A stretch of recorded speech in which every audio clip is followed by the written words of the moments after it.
Ils ont ri, n'est-ce pas? Au moment où tu as osé chuchoter que tu passerais à autre chose. Ils se sont moqués, ont levé les yeux au ciel, échangé des sourires complices, comme si ta déclaration était un numéro comique conçu juste pour leur amusement.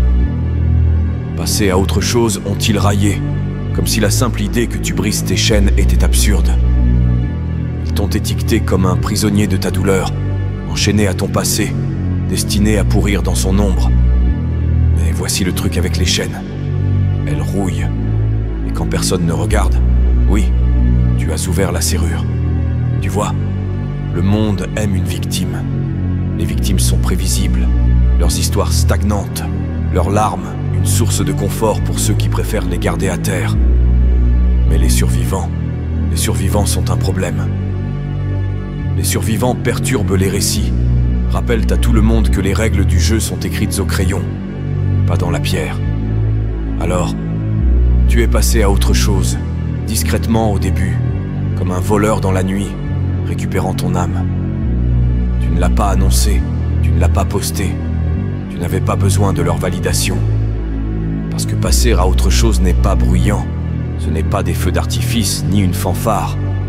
C'est une rébellion silencieuse, une tempête qui bruisse à l'intérieur, et quand elle est prête, elle rugit. Ils ne croyaient pas que tu pouvais le faire, car ils ne l'ont jamais fait eux-mêmes. Les gens qui n'ont pas regardé dans l'abîme ne comprennent pas ce qu'il faut pour en sortir.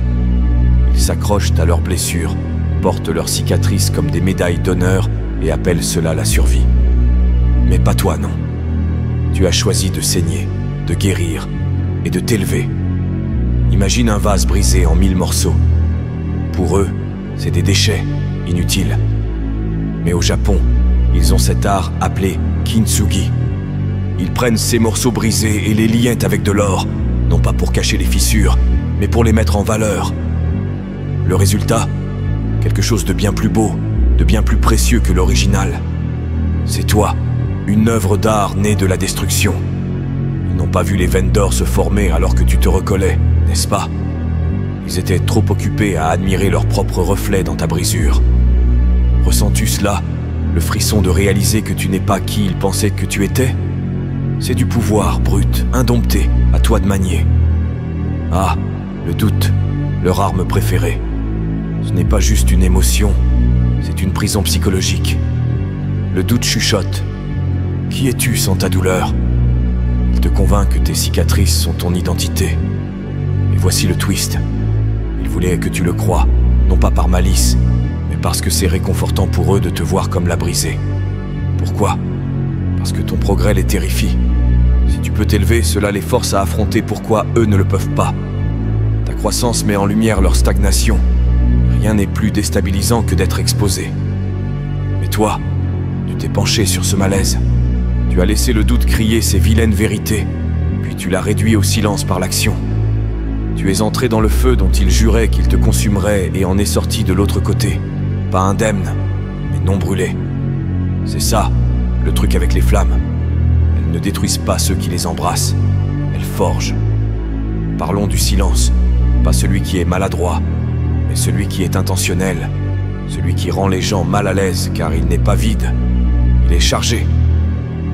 Tu vois, quand tu as cessé de te défendre, cessé d'expliquer, cessé de justifier, tu les as dépouillés de leur pouvoir. Le silence n'est pas faiblesse, c'est stratégie.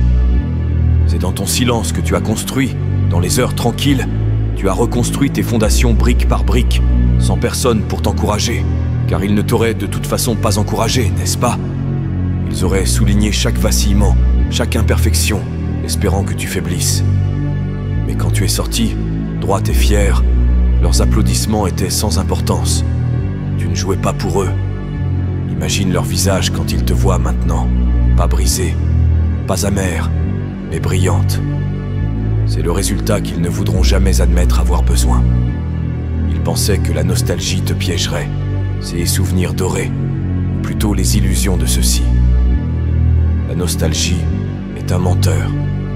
Elle glamourise le passé, le peint dans des nuances qui n'ont jamais existé, et t'attire avec des promesses de confort.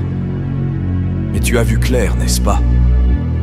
Tu as réalisé que le passé n'est pas un endroit où vivre, C'est un endroit où apprendre. Tu as pris les leçons, laissé le reste et refusé de porter le poids de ceux qui ne te servaient plus.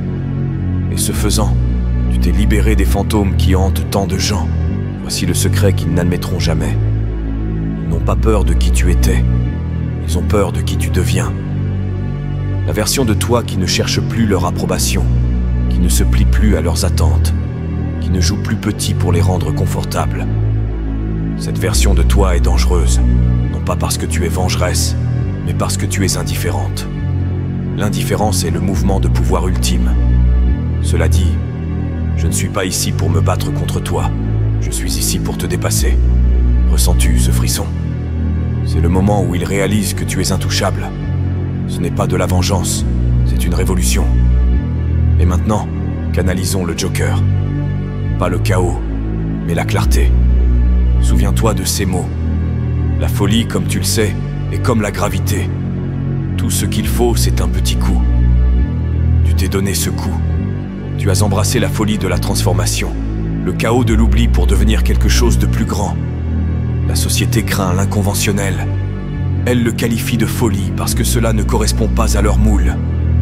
Mais voici le truc avec la folie. C'est juste un autre mot pour la liberté. La liberté de réécrire ton histoire, de défier leurs attentes, de vivre déchaîné par leurs opinions. Ils ne croyaient pas que tu pouvais passer à autre chose parce qu'ils ne voulaient pas que tu le fasses. Ton progrès menaçait leur complaisance, ta force soulignait leur faiblesse, ta victoire exposait leur défaite. Mais te voilà, non seulement en train de passer à autre chose, mais de t'élever. Ils voulèrent que tu brises. Au lieu de cela, tu t'es libéré. Et maintenant, tu ris, non pas par dépit, mais par libération, parce que la blague est sur eux. Ils pensaient connaître ton histoire, mais ils n'ont lu que le prologue. Alors, laisse-les rire, laisse-les douter, laisse-les se demander. Car la meilleure revanche n'est ni la colère ni la haine, c'est leur montrer ce qu'ils n'ont jamais cru possible. C'est vivre pleinement, ardemment, sans excuse. Et alors que tu t'éloignes, les laissant avec leur incrédulité, souviens-toi de ceci. Tu n'es pas seulement une survivante. Tu es la preuve que briser ne signifie pas vaincu, que se relever n'est pas juste possible, c'est inévitable.